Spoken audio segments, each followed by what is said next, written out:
You're listening to Opera Box Score. Let's get ready to rumble!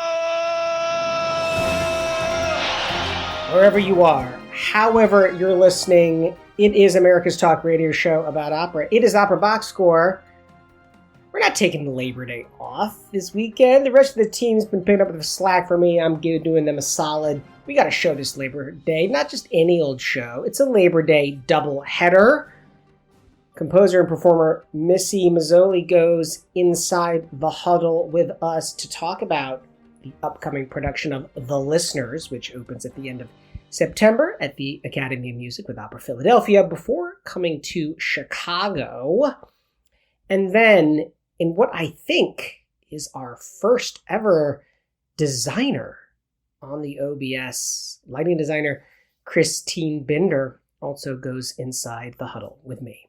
Hey, make sure you subscribe to the podcast on Spotify, click follow on Apple Podcasts, hit the plus sign, send us a voice memo, or email us your hot takes, mailbag@operaboxscore.com. You can even just record your thoughts using the You Got Something to Say tab. That's on the website, operaboxscore.com. Hey, look, however you contribute, you're going to get the OBS beer coaster, the OBS lapel pin, and the all-coveted #1 OBS fan foam finger, just for sharing your own hot take. Be sure to listen all the way to the end of this week's episode for a special announcement from yours truly.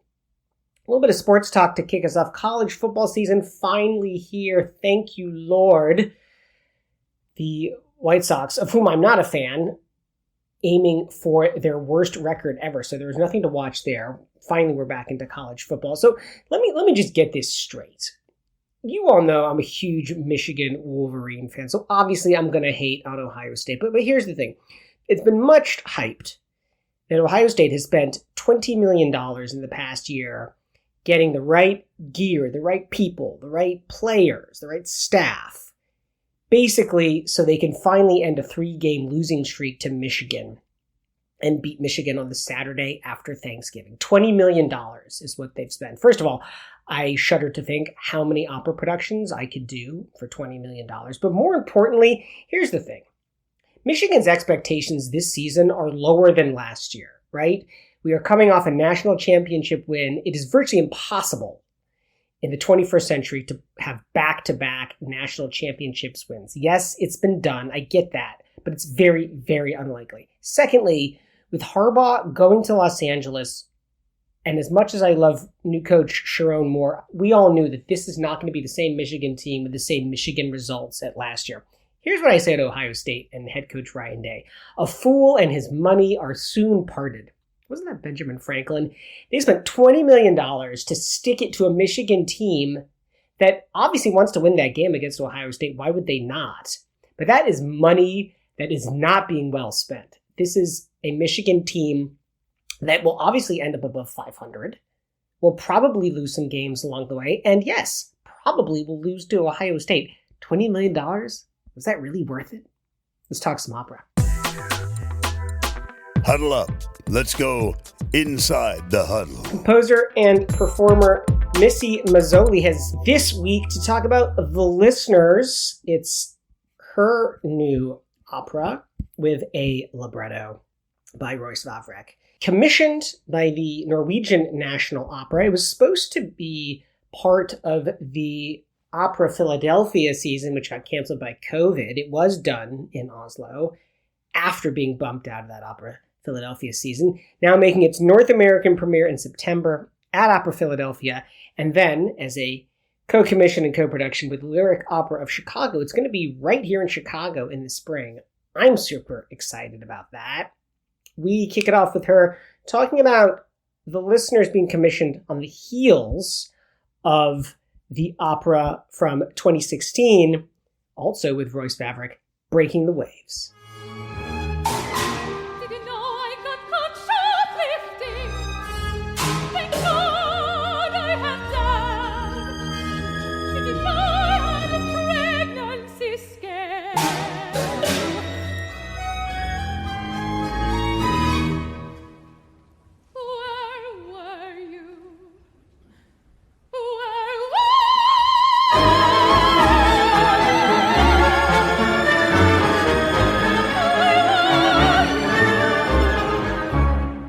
Missy Mazzoli, welcome to Opera Box Score. We're so lucky to have you, and we're only getting you because you are literally in the middle of rehearsals at our friends at Opera Philadelphia.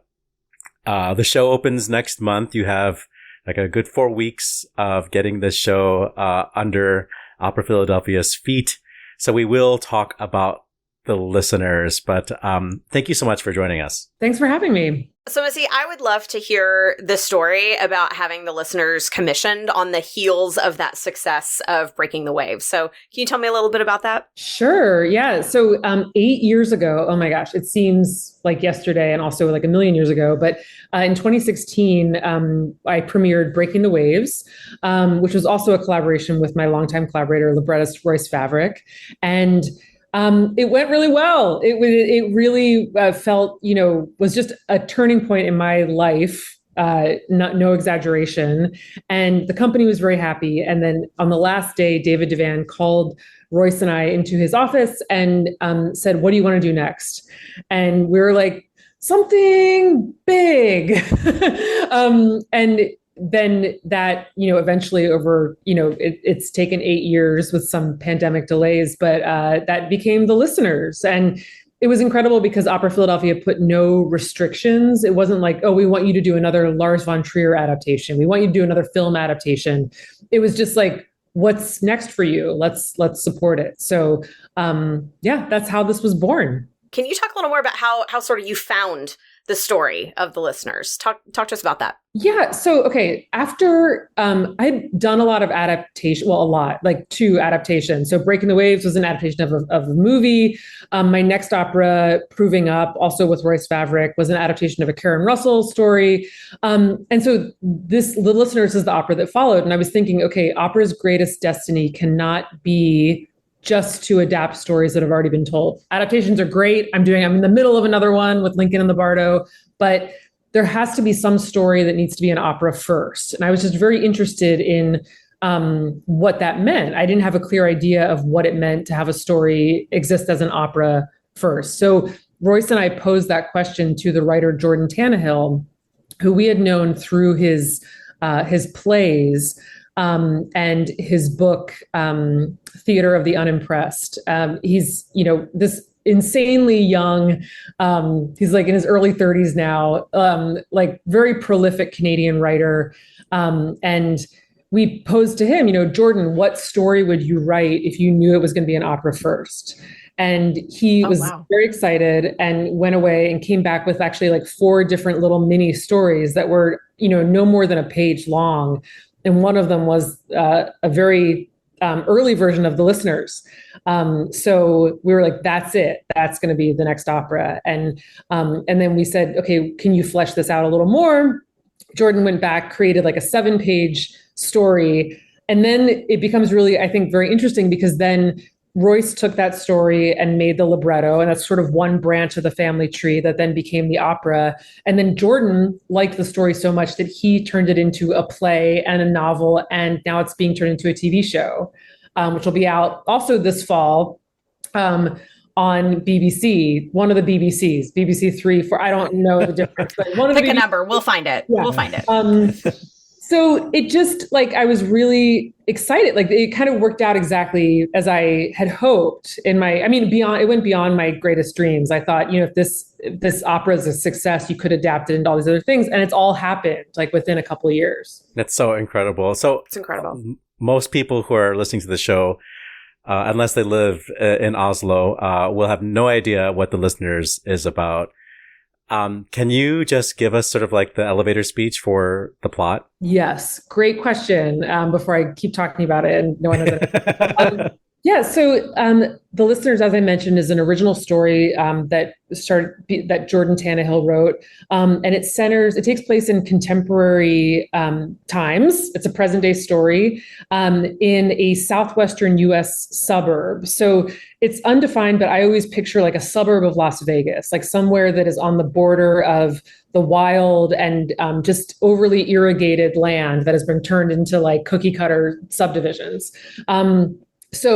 And it centers around the story of a woman named Claire Devon, who is a middle-aged school teacher living in this town called Ranchlands, the southwestern US suburb, with her husband, Paul, and her daughter, Ashley, her teenage daughter, Ashley. And Claire is plagued by a mysterious noise, this hum that is with her day and night. She can't sleep.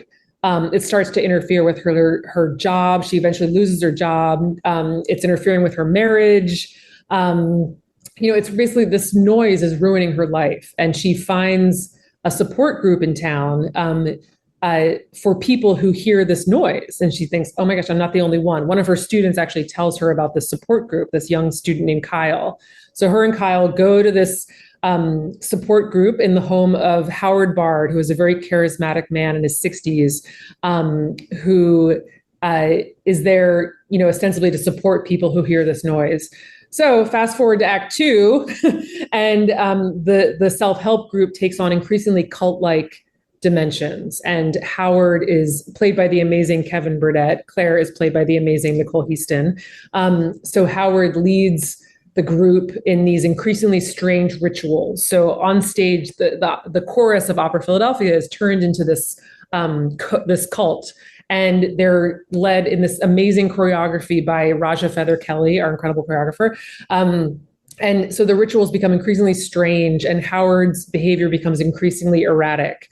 And then it's revealed in the second act that, Howard doesn't even hear the noise. And the cult sort of disintegrates. And then there's a really unexpected twist at the very end that I will leave up. I won't spoil that. Yeah, because it's going to be on BBC 8 or whatever. Yeah, BBC 24. I don't know. Yeah. For me, there are these story templates that we see in many operas, like a love story, a rescue story, some political thriller, these things that create opportunities for composers to write a type of aria or a type of dramatic scene that we all want when we go to opera. We all are expecting this confrontation, or we're expecting this love duet, or we're expecting this lament, When you chose this story, what did you see were the opportunities for you to do what you do best? What are those things that this is perfect because I want to write this type of scene? Yeah. Interesting question. I try to avoid things that would feel like operatic tropes, or something that's expected. I try to take operatic tradition and turn it on its head. So there are some love duets in this opera, but I'm laughing because they're really messed up. They're involve relationships that have this incredible imbalance of power. So this relationship between Claire and her student, is controversial. There's an age difference. There's a power imbalance. The relationship between Howard, the cult leader, and the members of the cult really imbalance of power. And that makes for, I think, really juicy, unexpected opportunities for arias and duets. And then I think just this big choral moments. I think that's something in my previous operas, I have not had access to a massive chorus. Breaking the Waves had a 12-person male chorus. Proving Up has no chorus. So this is the first time that I've had these forces at my disposal. And so I took that opportunity to make some big noises and to really, have some powerful choral moments, the chorus as this cult. And so I think that the story sort of felt very operatic instinctually to me from the beginning, I think because it gave me the opportunity to do those things, but in a new, unexpected way. So you were talking about this story will be adapted by BBC. The production that actually one can find on YouTube, I'm not lying, the whole thing, it's available. I don't know how long it's going to be up there. Maybe I'm ruining it right now for you all. But it is stunning. It looks so expensive. It looks like a TV set, and the lighting is so dramatic, and the transitions. I know George is going to get turned on by this, but the transitions are incredible.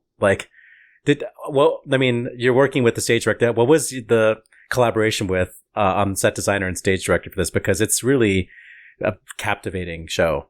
Yes. Well, that is all thanks to our director, Liliana Blaine Cruz, and our set designer, Adam Rigg.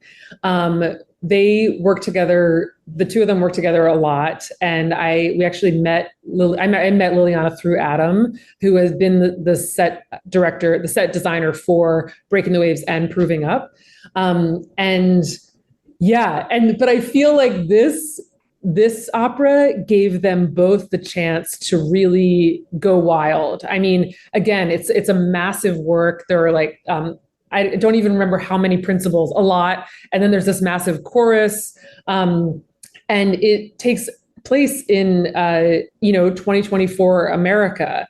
But it's this extreme heightened version of that. So there are a lot of like neons on stage, which I feel like is something that Adam uses a lot, and this like vivid floral wallpaper that ends up feeling really weirdly oppressive. And it's definitely the most colorful set that I've ever worked with, that's ever been created for one of my works. And it just works so well for this subject. So that's all them. And the fact that it looks expensive, it is expensive. I mean, opera is often really expensive, but I think that is because they make the most out of every single detail. Every single corner is considered. The art on the walls in the bedroom on stage is really meticulously planned out. And it's incredible to work with them both. That's so incredible. And our audience, you would never have known this, Missy. There's no way you would have, but our audience has, in addition to some of the other interesting things that I sort of dig into on the show, I have a pretty healthy fascination with cults and fringe religions. So I'm not sure if you could tell, but my face lit up like Christmas when you said it was devolving into a cult. I'm very excited. Can we see the show now? I'm so excited.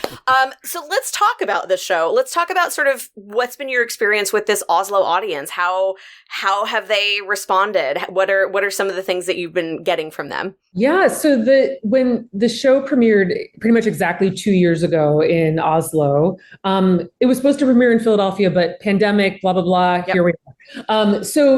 Which was really interesting because this is an American story. And this is something that I was very interested in, creating a story that took place in contemporary America, which I hadn't done with any of my previous work.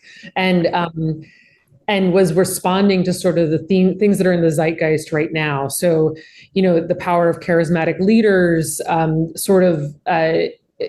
politics and religion that goes to extremes, and the extreme variety and landscape, which is something that, this idea of like a suburb that's edging up against a mountainous wilderness, like you get in Nevada and California. And and those things, I think that they're not only specific to America, but there's a lot of that in America. And I think it's more so than in other places around the world. So the point being, I was just worried or curious about how an international audience would respond. And the Norwegian audience ate it up.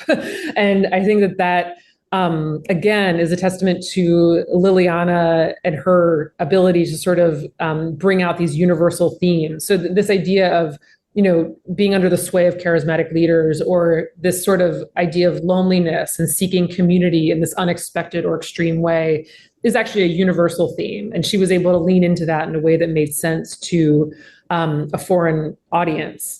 That said, I'm very excited that it's finally coming to America. And I think that the reaction will be different. And we'll have to see what people think. Yeah. I mean, that was going to be kind of one of my next questions to you is, do you anticipate there being a big shift in moving this to a newer audience that is American, like you're going to be finding in Philadelphia? Yeah, I know it's hard to say. I think that people will see themselves in it more. I mean, even there's a scene in a classroom where like all the kids are like talking and acting up, and then like going outside and smoking cigarettes. And like that to me was based on my experience going to, high school in America. So I think that people will pick up on a lot of these subtleties. There's also a scene with an American newscaster who's like straight out of Fox News, and and like is doing these little things, like she's flipping her hair the way that, you know, like a reporter would in America. And that I think went over the Norwegians' heads a little bit, but I think that America, they'll respond to all these little details that we've woven into the work. Yeah, we'll see. Do you think that Philadelphia audiences being closer to like Prototype and Opera Festival, you know, they're open to newness, but Chicago, I don't know. What do you think about Chicago? What your experience has been in Chicago? I mean, I think of Chicago as being rather conservative, but, you know, we haven't had a chance to hear your work really. You know, Proving Up got canceled because of the variant. What was it called again? The COVID bonus. It was whatever variant was in 2022. That surge was yeah.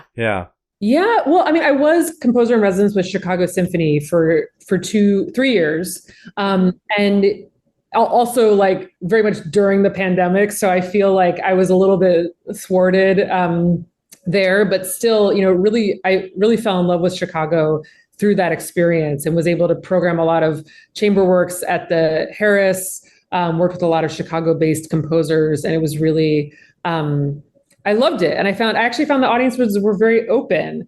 An opera audience might be a little bit different, but even I think for the most conservative audience, there are things in this opera to sort of lock into. Like I'm a composer who's very much, I like to see myself as part of a tradition, even though I'm you know, trying and hopefully am pushing the tradition forward and bringing myself, my own experience and the experience of, you know, a woman in her 40s living in 2024, like bringing that into the opera world. But, you know, if you go to the opera because you love like the big choral moments in Nabucco, like come to the listeners, like there's some of that here too, you know, it's right. Like, 100%. Yeah. And I don't feel that, it's a work that is going to be really alien to opera audiences or Chicago Symphony audiences or people who don't go to either and who just love, you know, documentaries about cults or Netflix thrillers. Like we, I talked to Liliana and Royce about this a lot. It's like, you know, we need our work to be as thrilling as whatever's on Netflix right now because people have that choice. They can stay home and watch Netflix. Why would you come out? You know, we need to like deliver that level of storytelling. I agree with you so much. And I'm that weird age where like I grew up with very traditional opera and, you know, the audiences with their, you know, fur coats and stuff like that. Like I know that experience and those legacy audiences are still there and they're allergic to new things. Even if they're going to like it, just seeing that it's not something they recognize, they're like, you know, they're already like skeptical, you know, but you're absolutely right. If you can make it thrilling, if you can make it visually stunning and make it beautiful, they have to find it. And yeah, that's the only way we're going to begin to welcome, you know, even the millennials or the Gen Xers, let alone the Gen Zers, you know, like they're not coming to the opera, but we need to get the millennials to start coming. And, you know, cults, yeah.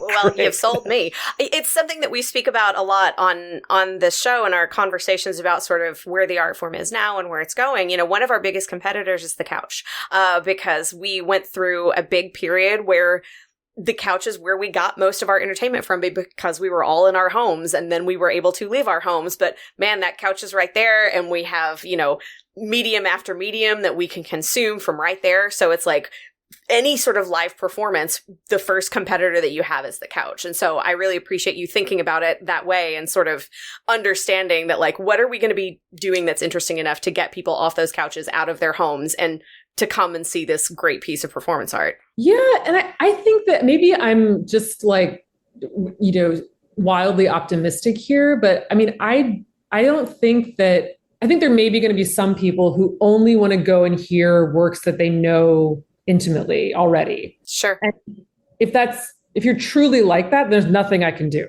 There's nothing I can do to convince you to come to my work. But I think that's a very small percentage of people. I think most people are just overwhelmed or they can't find a way in to the work. Mm-hmm. And I get it. Like, it's really hard even to get me to like listen to a new album because I'm so inundated with stuff all the time, so inundated with sound. But I will say that like I wish I could just sit down with these people for like 5 minutes and say like, you know, I make opera to feel less alone and to process what is going on in my world, which is also your world. You know, and like I want to generate discussion about, you know, what does it mean to be a moral person when you're faced with an insane situation? How susceptible are we to charismatic leaders who could take advantage of us? Have you ever thought about joining a cult? Because I was doing all this research and these cults sound pretty great at first. At the end, no, not so much, but like they always do. And it's so enticing, that feeling of community, that feeling of acceptance. So let's talk about it. Let's explore that. Like, and you know, with these characters in here, no one is clearly like, it's not like, okay, that's the good guy, that's the bad guy. It's like, there's always, it's complicated.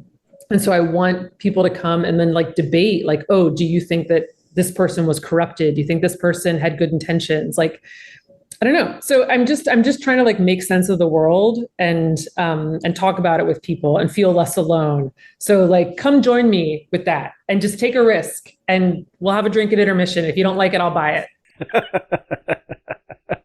Well, we sort of buried the lead because we found out just a few weeks ago that your next opera will be performed at the Met, Lincoln in the Bardo. That's incredible that, you know, you're having the success with Breaking the Waves and with the Listeners being performed in 2 major opera houses in the U.S. And now you have a commission for something that will be performed at the Met, as long as there's not another pandemic. Don't even go there. Congratulations. Will that be with Royce as well? Yes.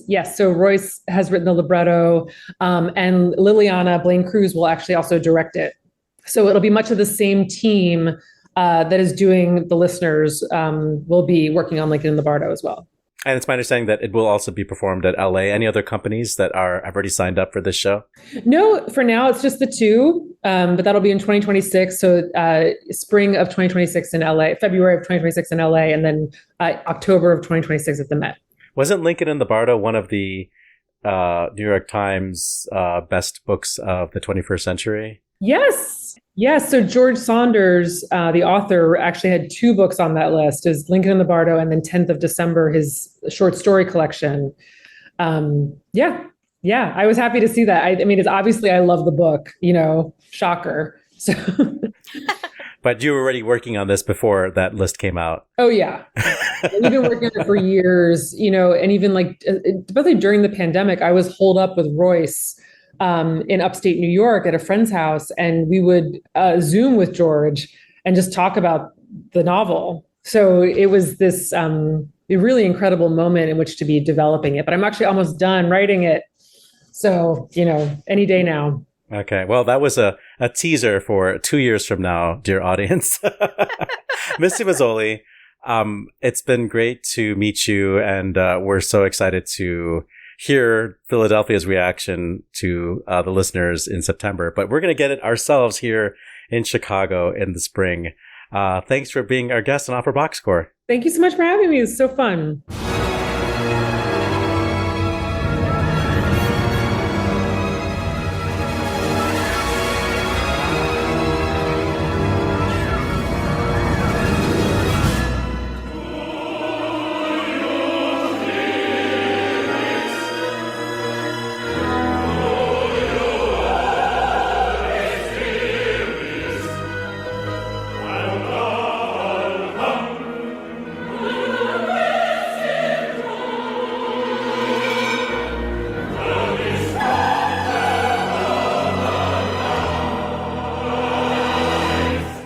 Remember back in 2016 when Chicago Fringe Opera, the opera company that I'm part of, we did the opera Song from the Uproar, The Lives and Deaths of Isabel Eberhardt. Now, we did that show in 2016. That was a crazy time. It was the fall of 2016.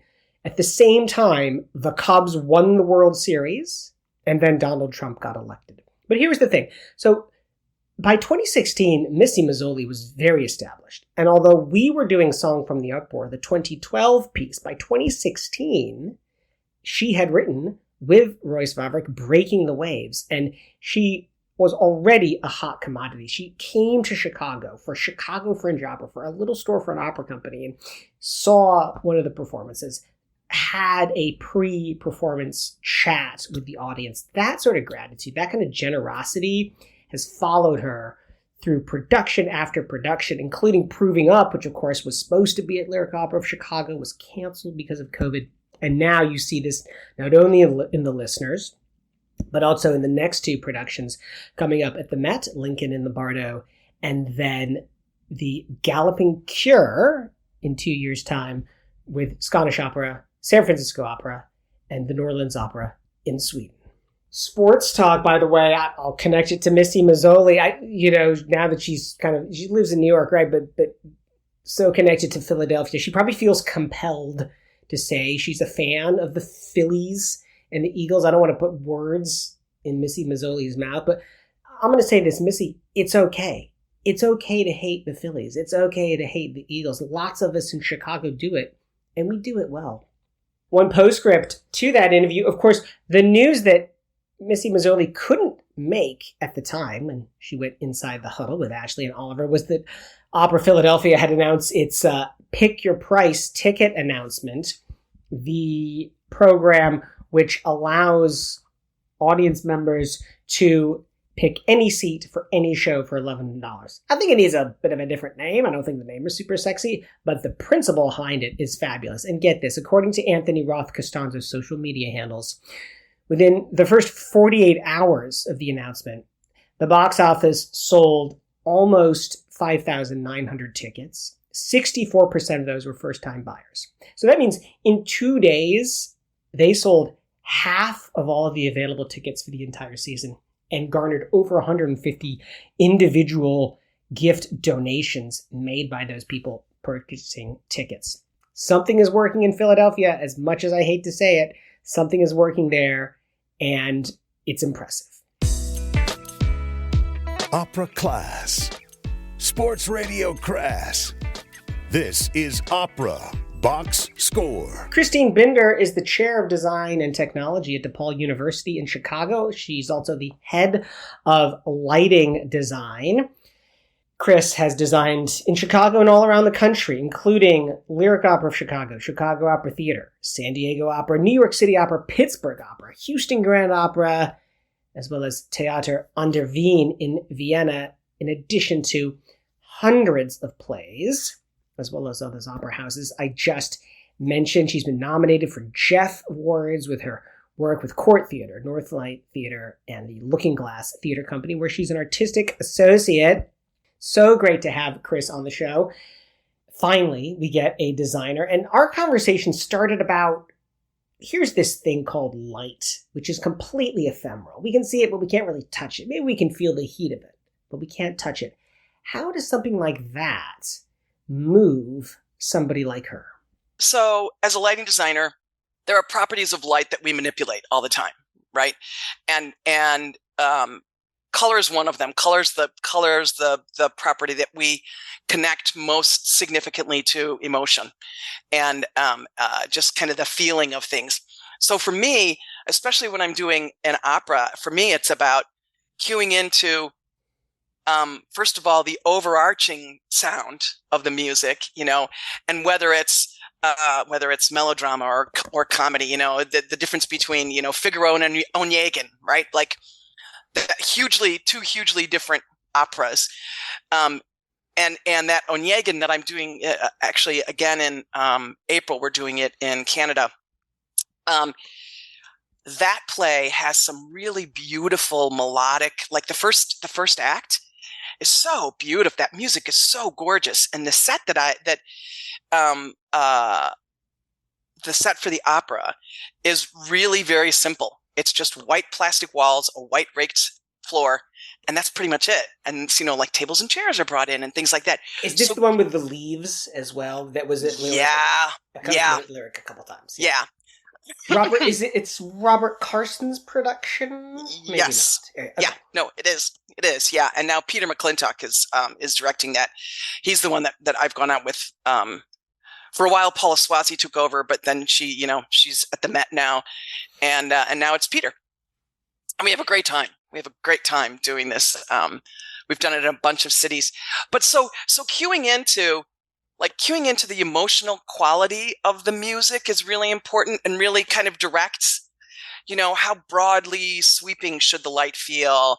What is the color temperature of the light? And working off of, like, in that opera, in that first act that has the leaves on the ground, those leaves are so reflective, right? So any light that you put on there, it feels, it's funny because it's the time that I embrace the feeling the audience has that light is yellow during the day, right? Because of the nature of that scene, and it's such a heightened, beautiful. It's just so beautiful. And then that second scene when you're in her bedroom, it's fun to mess with. I create a room on the floor with light. There's a square of light, right? And the gestures are so simple in this scenery that it really allows you, I think, allows the audience to really lean into what they're singing about, and, getting to know Tatiana and the sort of the innocence of her, and, played against the kind of, the Playboy Onegin, like that. There's the simplicity of the scenery really helps you lean into that, I think. It's such a gorgeous production. So there's all these facets, right, of lighting design. So color, you've talked about. There's angle, there's intensity, and there's time, right? Yeah. It's the design element where, as a lighting designer, you get to play with this idea of time, right? A lighting cue, which happens in what we would call a zero count, so instantaneously, has a completely different feel, even if nothing else has changed, from a lighting cue that happens in 1 second or 5 seconds or 5 minutes. Yeah. And it's really critical too. There have been times, so back in the day, I would come in with a stopwatch and watch rehearsals when I knew, like, I would, I'd place I'd put lighting cues in the score, and then I'd follow along and watch, and I would, I of course can time it on the recording. This is back to when, it would cost like $60 for the CDs of an opera. I mean, it was really expensive. But I would sit there with a stopwatch, and my cues would sometimes be like, there was a bohème I did once where it was the first scene. It might have been when Mimi, when she's singing, they always call me, I can't remember. Yeah. Anyway. Mi chiamano Mimi. Yeah. And I timed it, and I got a timing of 17 seconds. I'll never forget this. And I felt like, oh my God, you're being like totally precious here, Chris. Just make it 20 counts. But I didn't, and it was perfect. Because that cue happened in exactly the amount of time it took her to sing that first phrase, and so that is the kind of thing that when we got computer boards makes all that really possible. You can have a 10-minute cue. You can have cues that last a really long time or a really short time. And particularly for stupid cough. Particularly for opera, it's so important to be connected to this music. You know what I mean? It's so important for that to be right. Yeah. You have obviously, worked at opera houses, around the world. You mentioned Peter McClintock, many, many other directors. Like, what's one of the things that makes for a really fruitful collaboration when you're trying to talk to somebody in paper tech, or in conceptualizing the piece, or in that dark theater where you're running out of time? How do you talk about this thing called light? Yeah, it helps when the director comes in with a really clear vision of what they want to do, like what you did with Street Scene, right? You had a really clear idea for the path that you wanted that opera to take, which then provided a springboard for me to react to, and then dive into, research for all those properties of light. What's the color of this world? What's the timing of this world? What's the angle? Is it steep or shallow? I mean, those kinds of conversations are the best, I think, for me. And then having like the freedom to pursue what I want, to pursue the vision the way that I see it happening, and then honest feedback back and forth too with the director, and especially when you're in tech, right? You can't. There's nothing more frustrating, I think, than being in a situation where you're not getting feedback from other people. Good or bad. I mean, it doesn't matter. That it's really important for me to know that, this is my vision of how I'm interpreting what the director said to me and the conversations with the other designers on the team.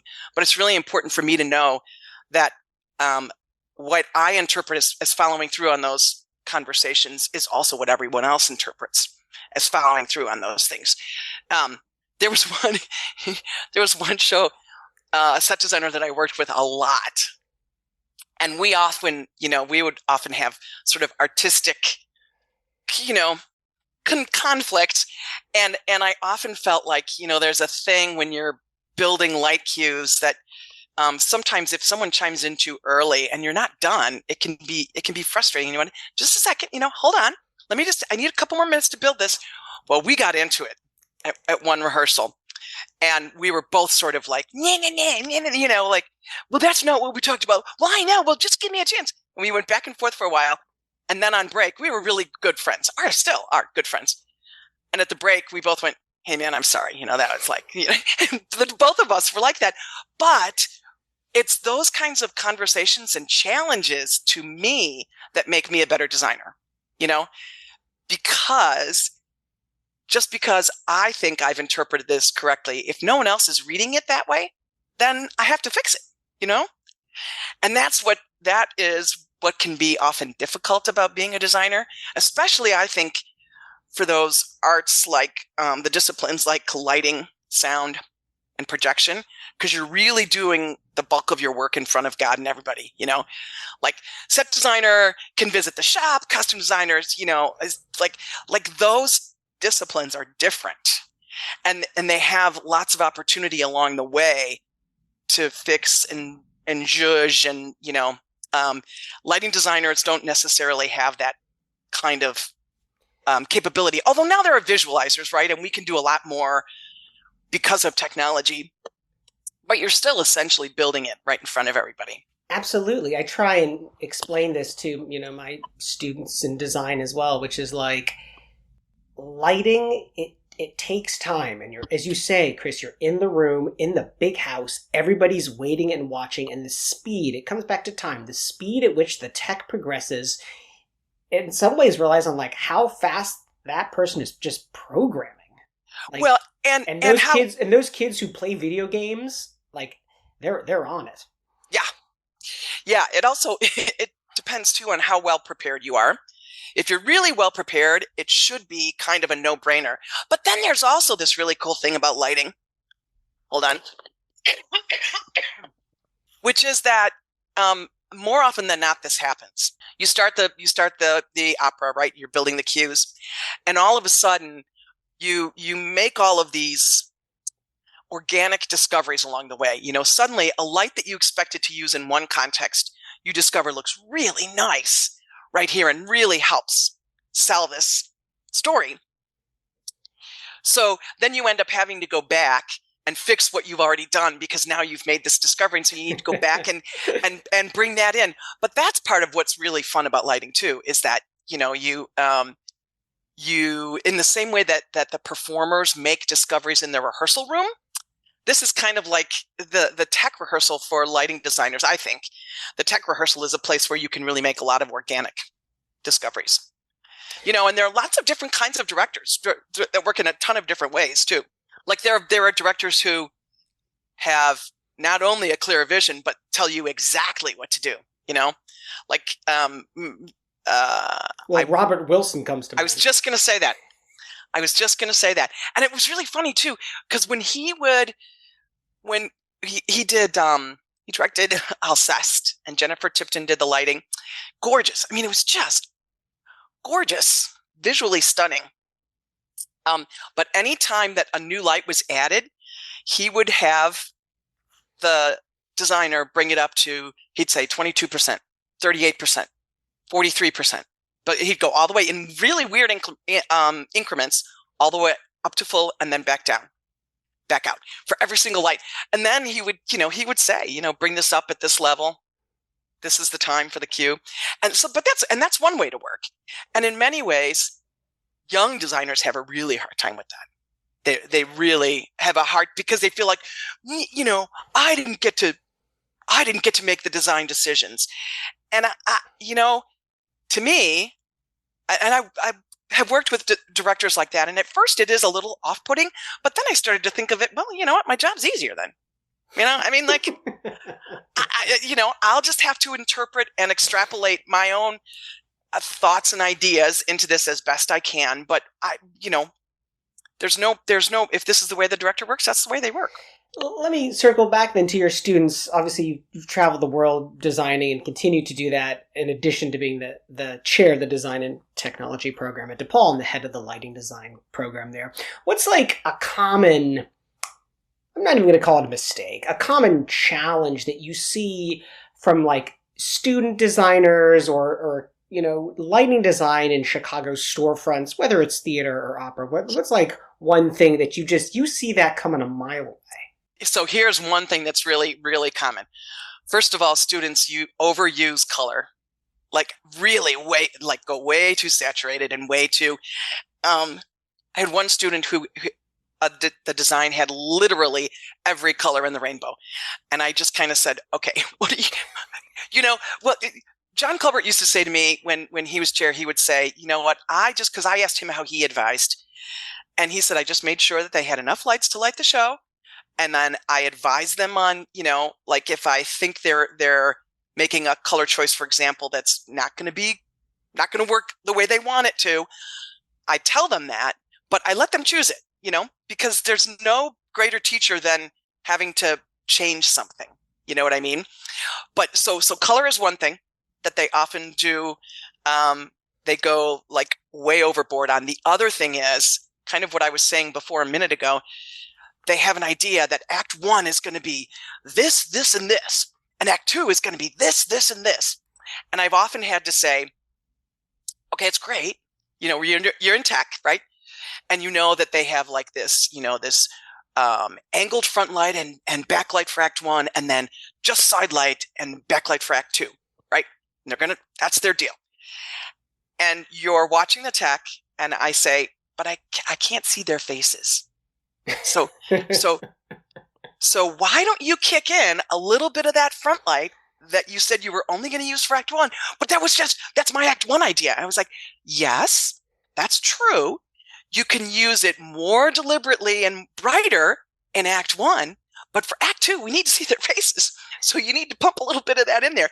And that is often the case. They get very, very precious about their ideas being very specifically connected, which is great, actually. It's a good thing to do. It's a good thing to plan that way.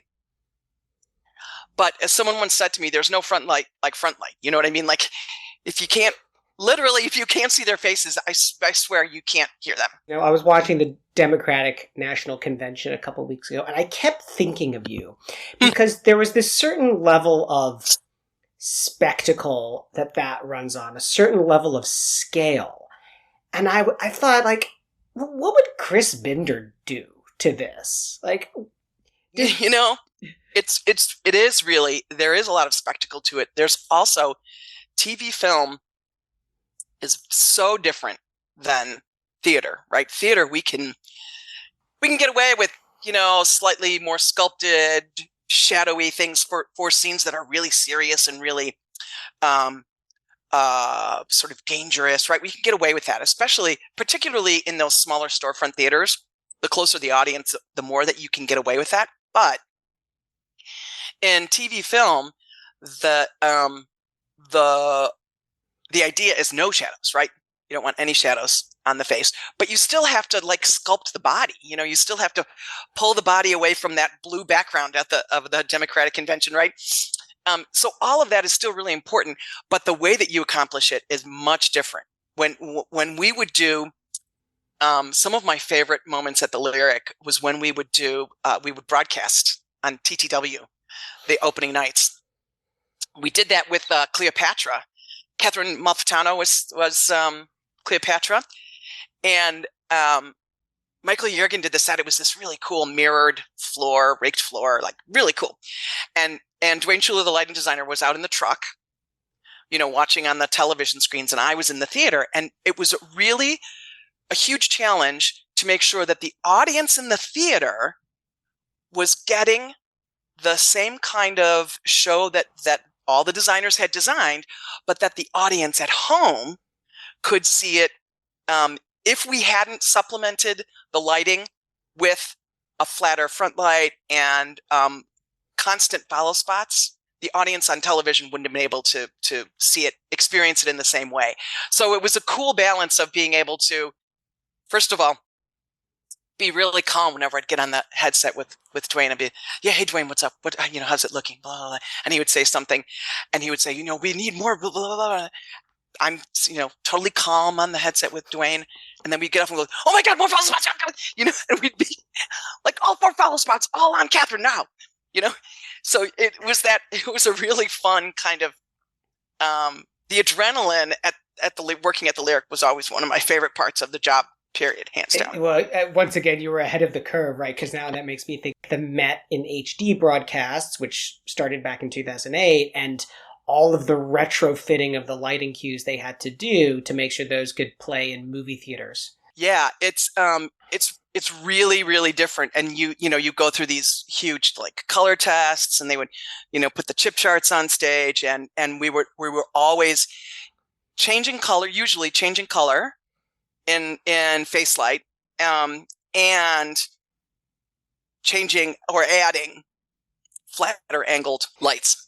Chris, I'm going to let you go with one last question. As of course, the show is about opera and sports, and the intersection between that. I want to know, what that sports team is that you follow. You're native to Illinois. You started studying as a dancer and culture. I did.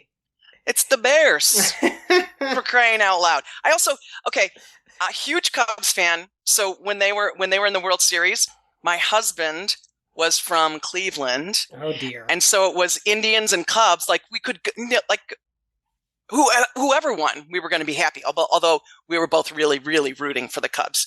We had, oh my God, that whole night was so fun. So I do love the Cubs, but they, Rizzo's gone. Bryant is gone. All my guys are gone. But now, oh my gosh, I've been watching the preseason games of the Bears. Oh my gosh. Caleb, gotta love Caleb, man. He is really good. I'm so excited, and I'm super excited about that. So yeah, that's my team. Chris, thank you so much for being on the show with us. Yeah, thank you. Thanks. It was really fun.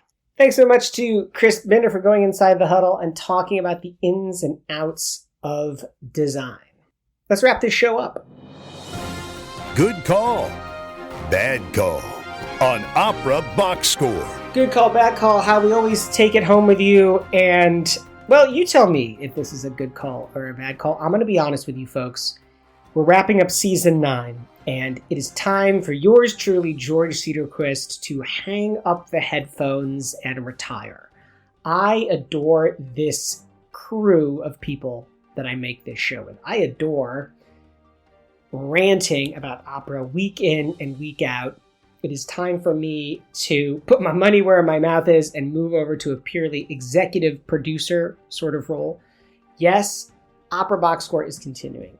Yes, the merch is still out there. The website is still out there. The listener mailbags are still out there. The interviews are still out there. All this is coming your way. You just won't be hearing that slightly pretentious combination of a English boarding school education with a dyed-in-the-wool Midwesterner that you get in the voice of yours truly.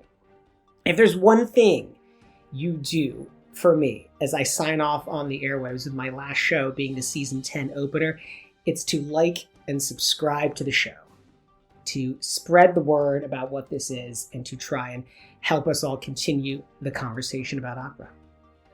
That's it for this week's edition of America's Talk Radio show about opera. Make sure you subscribe to the show wherever you get your podcasts, get your voice heard, and find links to stuff we've talked about at the website, operaboxscore.com. Hey, that's also where you can put your money where our mouths are. Give back to the OBS using the Support the Team tab. Your announcer is Norm Waddell, your creative consultant is Oliver Camacho, and your audio editor is Weston Williams. For our co-hosts, Matt Cummings and Ashley Hardgrave, with our guests, Missy Mazzoli and Christine Binder, I'm George Cedarquist, asking you to continue the conversation about opera, period. We're back with an all-new show next week. Season 10. Oh my goodness. Season 10 kicks off with some phenomenal guests. You're going to have all your favorite remaining hosts and hopefully no more stunning exits in the early rounds of the U.S. Open. That was some strange stuff happening on the tennis courts. Plus, you're going to get opera headlines, more hot takes, and more labor. Join us.